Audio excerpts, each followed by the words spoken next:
Welcome back to Everyday News. Here's our latest update.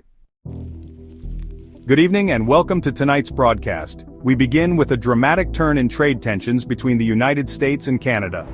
Just hours after President Trump announced plans to double tariffs on Canadian steel and aluminum, the White House pulled back on the decision following a concession from Canada. That's right. The back and forth played out quickly, with Ontario Premier Doug Ford agreeing to suspend a surcharge on electricity exports to U.S. states, including Michigan, Minnesota, and New York. As a result, Canada will now face the same 25% tariff as other nations starting Wednesday. Officials from both countries are set to meet next week to discuss updates to the U.S.-Mexico-Canada Agreement, or USMCA. In Washington, the Trump administration is reportedly planning sweeping layoffs at the Department of Education. Sources say nearly half of the department's staff could be let go, with an announcement expected as early as Tuesday. The move is seen as part of a broader effort to weaken the department, a long-held goal of President Trump. However, closing the agency entirely would require congressional approval. Critics warn the cuts could severely impact public education programs, while supporters argue it's a necessary step toward reducing government bureaucracy.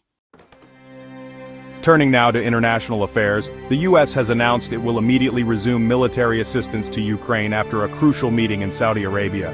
Secretary of State Marco Rubio met with Ukrainian officials where they reached an agreement on a proposed 30-day ceasefire with Russia.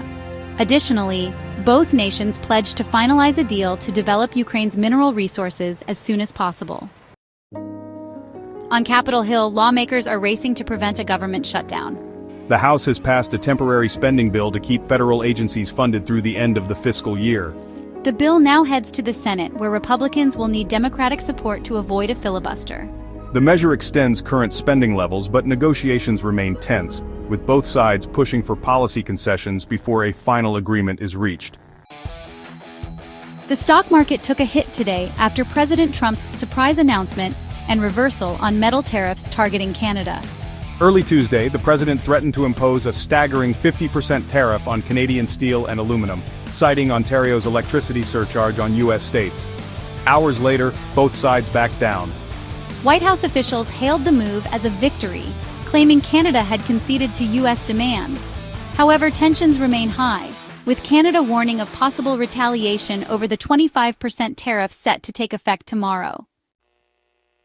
In a stunning remark, President Trump suggested that Canada should consider becoming America's 51st state. The president's comments, made on social media and later reiterated in a White House statement, took many by surprise. Trump argued that merging with the U.S. would eliminate trade disputes and reduce Canadian taxes.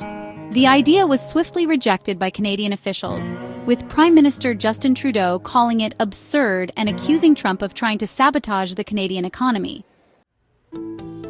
And finally, a key appointment in the Department of Transportation. The Senate has confirmed Stephen Bradbury as Deputy Secretary, despite concerns over his past involvement in Project 2025 and his handling of a Boeing investigation.